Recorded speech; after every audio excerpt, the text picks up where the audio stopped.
Hey, how you doing? You wouldn't believe it. I was in town on the Ute the other day and I had a flat tyre. I've never had a flat tyre that's gone down so fast. It was 1 minute I was driving along, it just went phew, down, gone, flat. So I stopped within probably 50 metres, and so no damage to the tyre, but I'd be damned if I found in the tyre what made it the fastest puncture I've ever had. It's whatever's gone in honestly looks like some kind of tube, like it's designed to let the air out. Come down here and have a look.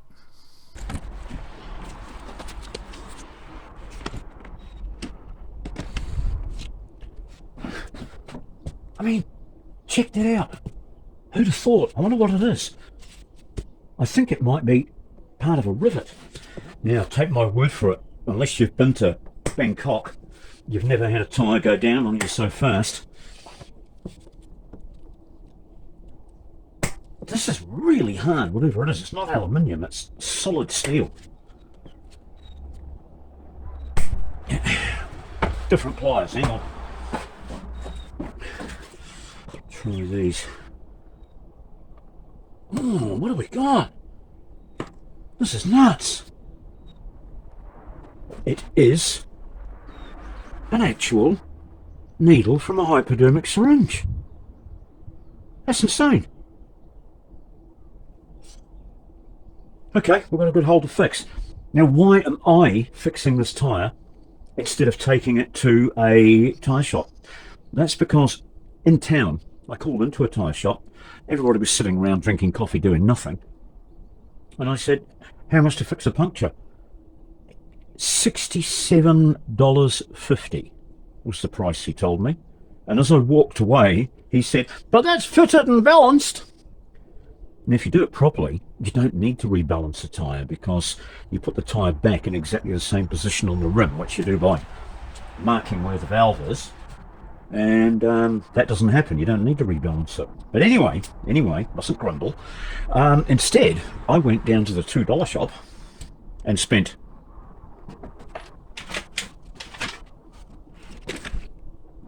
$3. And I bought a tubeless tyre repair kit. Now, some people don't like these. They say they're unreliable.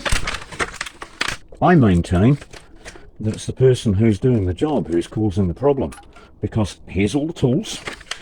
The instructions are on the back in IKEA language for anybody who needs it. But I've done this so many times on farm tyres. You guys are going to use me as the instruction book. So what you've got to do, first thing, is clean your work area. I'm going to keep that for posterity. And a needle that big, I think I'll have to blame an equestrian veterinarian for dropping that on the road. I really can't think a needle that big being used by anybody else. I mean, check that out. If ever anything was going to puncture your tyre, that'll be it. And if ever anything's going to let your air out, it's going to be this too.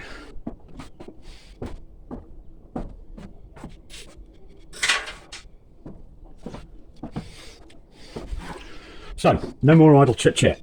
First tool to use is the reamer. You put the reamer in on the same angle as the doofery that caused the puncture. This is hard work. It's a workout. It's not a job for office wallers.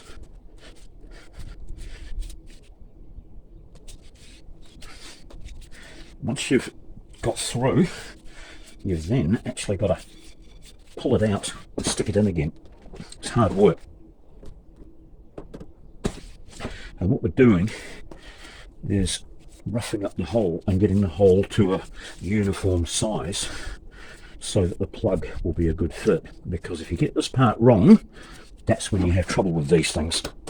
Also, another thing that can cause problems is extended highway running. If you don't put these things in properly and the tyre gets really hot, if you're running it a long distance on highway at too low a pressure, they can cause trouble with that as well. So I'll just do this once more.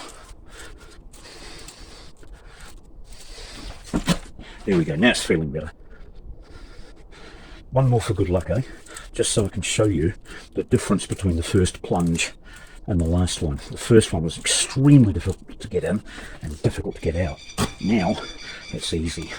I should even be able to push it in without twisting it. There we go.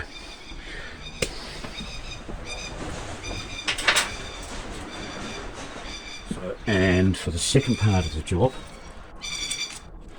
you get one of these.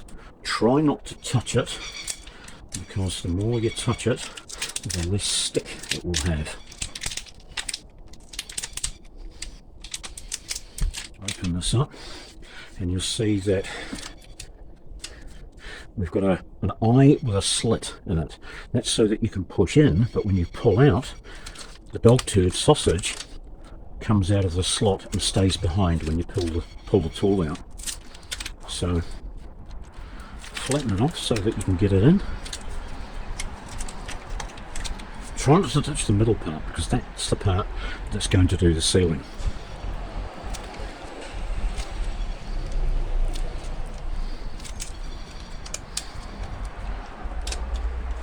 Pull this through to the centre.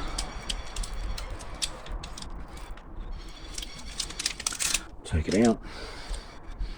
What we're going to do now is put a generous amount of rubber solution on it.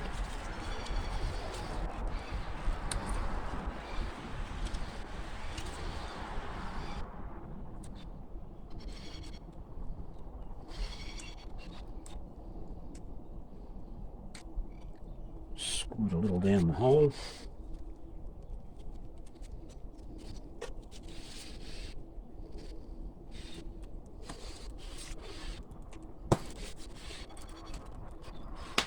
Now, you don't want to do lots of twisting with this, because you can tear the sausage off where it goes into the needle. A direct push is best. Maybe even a little impact.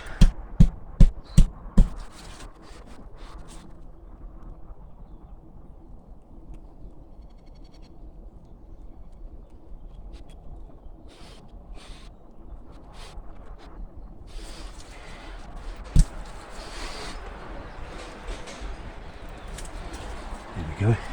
Now we know that we are about midway, so what I want to do is pull the tool out and make sure that the dog turd stays behind.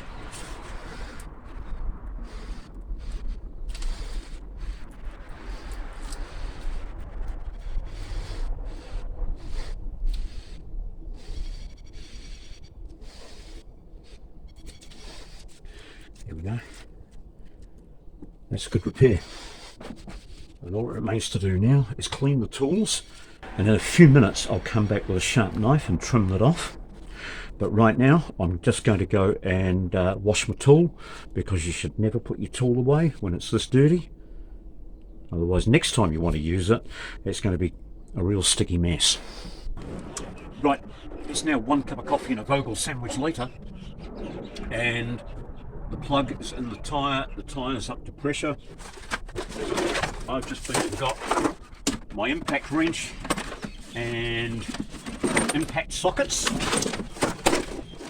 Impact sockets, if you're doing a lot of impacting, if you're serious about it, if you run tractors or 4-wheel drives or utes, you need to go black. Once you've gone black, you'll never come back.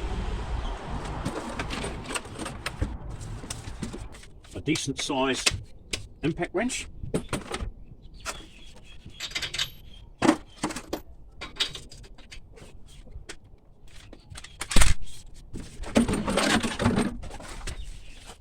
Now, for those of you who are watching who've never changed a tyre before, it's super duper easy.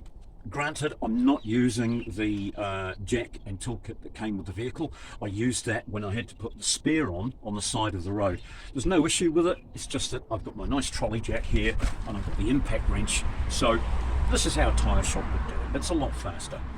So before you jack it up, put the jack underneath so that it's ready but not actually lifted up. Loosen off the nuts, then you can jack it up a couple of inches so it's off the ground, and then we'll do the tyre swap.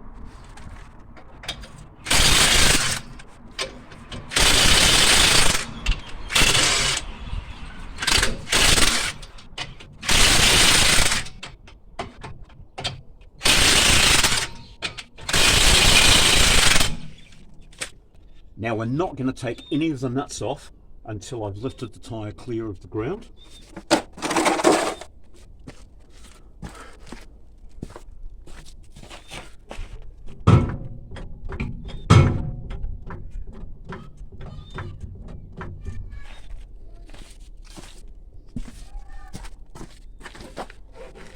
And always go just a little bit further than necessary, because the road tyre is pumped up to road pressure.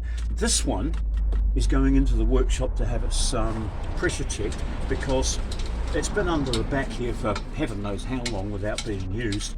And as you know, tyres do go down over time very slowly. So keep your nuts together. Don't leave them in the periphery around you, because if some well-meaning person comes along and gives them a kick, they could roll off into the long grass or down a drain or anything. Keep them where you know you can keep an eye on them. Now's a good chance to have a visual inspection of the condition of your brake pads and your brake discs and anything else that might be going on around here while we've got the wheel off. We've got tons of meat left on the pads. This is nearly a new vehicle, so the discs are fine.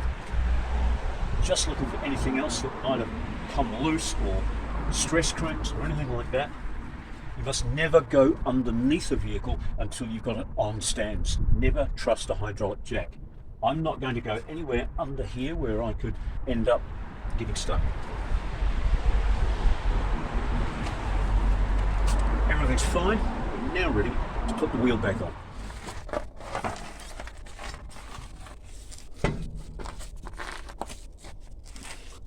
Just rock the wheel underneath the hub. Make a mental note of where the wheel studs sit, and then just line up the holes with the wheel studs.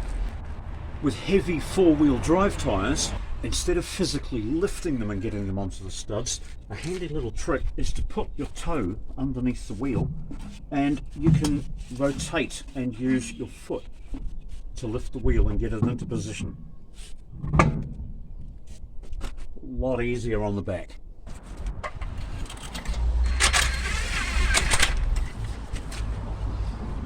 Now we're going to put in 3 of the nuts, but not tighten them.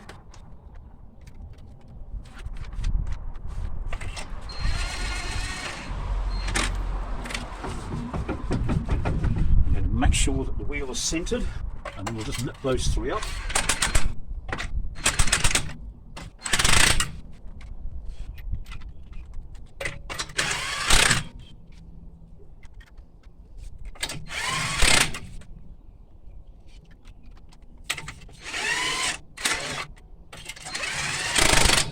Now we can give them a good rattle up.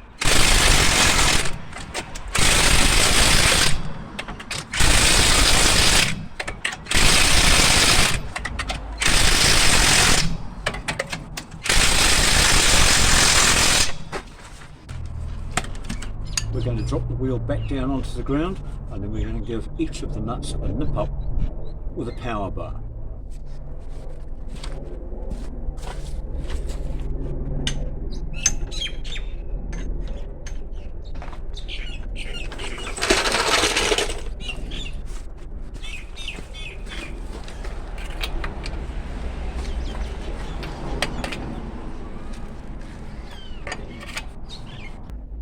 So there we go, job finished.